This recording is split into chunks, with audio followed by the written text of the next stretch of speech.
Once upon a time, many, many years ago, there was a young man who wanted to know the truth about everything. He had questions, so many questions. What was truth? Whose truth? Why truth? Was truth the only way to live? Was there an option? He didn't know, and every night he went to his bed and he pondered these questions. And because he pondered and pondered and pondered, soon sleep stopped being his friend. And night became the backdrop for all of these wandering and disturbing thoughts. Finally, when he couldn't stand the questions any longer, he went and he spoke to his father. And he said, "Father, we've talked about this over and over again, but I need to know, what is truth? Where is truth?" And his father said, "Son, if you want to know truth, you have to go and find it. Out there in the big wide world, there are many, many, many people who might be able to answer your question. Go and find them. And hopefully you'll come back a different and better man for your questions." And so with his father's blessing, the young man, he prepared himself, clothes, food, money. He embraced his father and he set off into the world in search of the question, what, where, how is truth?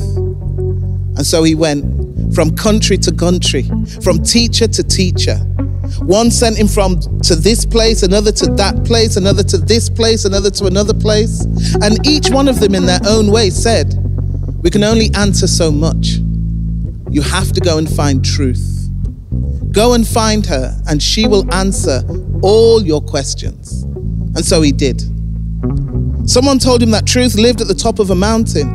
And so he began to climb.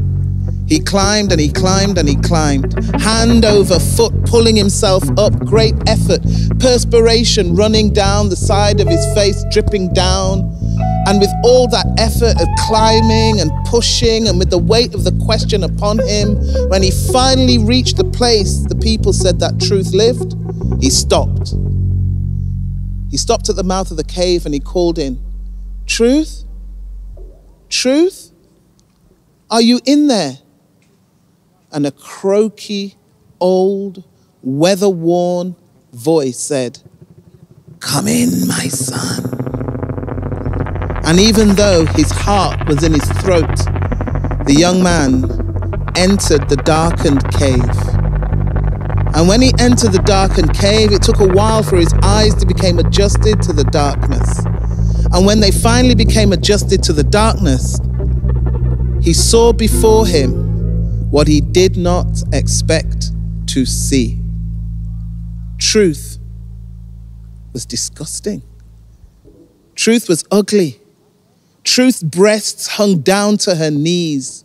Her breath stank when she spoke to him. Her hair hung down like rats' tails. Her skin hung. Everything on Truth was ugly and repulsive. But when she spoke, all his questions were answered, one after the other after the other. All the truths that she shared with him finally made sense. And when Truth finished speaking with the young man, when Truth finished sharing her wisdom, she said to the young man, "What will you do now? Where will you go?" And the young man said, "I'm so grateful for everything that I've heard from you today. I'm going to go out and I'm going to tell the people all about you. I'm going to share all the wisdoms that you've shared with me today, and the world will be a better place because I'm a better man." And Truth said, "And what will you tell them about me?" "I will tell you that you lifted my heart. I will tell you that you removed the darkness from my eyes. I will tell them that you gave wings to my soul. And," said Truth, tell them I am beautiful." The young man left that cave with that statement that left more questions than he had before.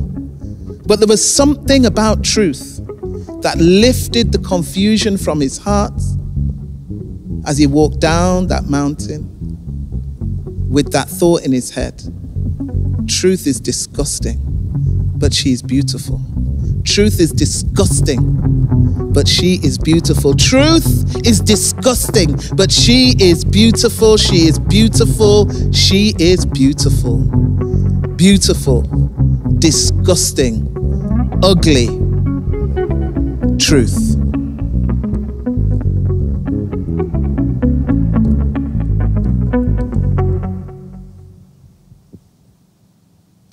And that's the end of that story.